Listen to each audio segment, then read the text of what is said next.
عمل کر رہے ہیں تو آخر ہمارے اوپر اس طرح کی آزمائش کیوں آ رہی ہے؟ ہم اللہ کے نبی محمد رسول اللہ صلی اللہ علیہ وسلم کے ماننے والے ہیں، ہم تو توحید کے قائل ہیں، ہم تو قرآن کریم کو اللہ کا کلام تسلیم کرنے والے ہیں، پھر آخر دنیا میں ہمیں ذلیل و رسوا کیوں کیا جا رہا ہے؟ اور بسا اوقات اس طرح کے شبہات اور اشکالات کے نتیجے میں ایک عام مسلمان کا ایمان متزلزل تک ہو جاتا ہے، اور باقاعدہ اسلام مخالف طاقتوں کی طرف سے اس طرح کے اعتراضات اور اشکالات مسلمانوں کے ذہن میں پیدا کرنے کی کوشش کی جاتی ہے تاکہ مسلمان مایوس ہو جائیں، تاکہ مسلمان دین اسلام سے پیچھے ہٹ جائیں اور باطل طاغوتی نظام کے سامنے اپنے آپ کو سرنڈر کر دیں۔ ہمیں معلوم ہونا چاہیے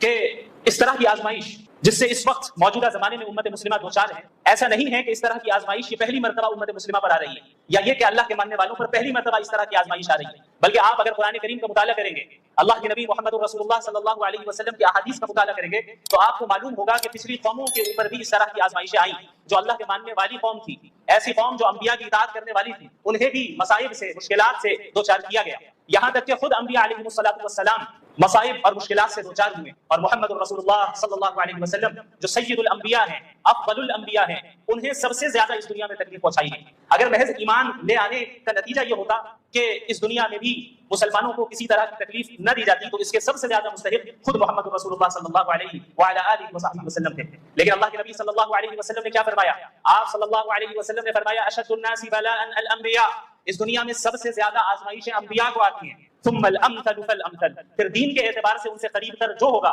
اس کے اوپر آزمائش آئیں گی۔ تو آزمائشوں کا آنا یہ اس بات کی ہرگز دلیل نہیں ہے کہ ہم حق پر نہیں ہیں، بلکہ آزمائشوں کا آنا ایک اعتبار سے اس بات کی دلیل ہے کہ ہم حق پر ہیں اور ہم اللہ کے نبی صلی اللہ علیہ وسلم کے ماننے والے ہیں اور اللہ کے نبی صلی اللہ علیہ وسلم کے طریقے کے مطابق زندگی گزارنا چاہتے ہیں۔ آپ کو معلوم ہونا چاہیے کہ خود اللہ کے نبی صلی اللہ علیہ وسلم کو اپنی زندگی میں کتنی تکلیفوں کا سامنا کرنا پڑا، کس طریقے سے اللہ کے نبی صلی اللہ علیہ وسلم کو قتل کرنے کے منصوبے بنائے گئے، کس طریقے سے آپ صلی اللہ علیہ وسلم کو کعبے کے سامنے عبادت کرنے سے مشرکین مکہ روکا کرتے تھے۔ ایک مرتبہ اللہ کے نبی صلی اللہ علیہ وسلم سجدے کی حالت میں تھے،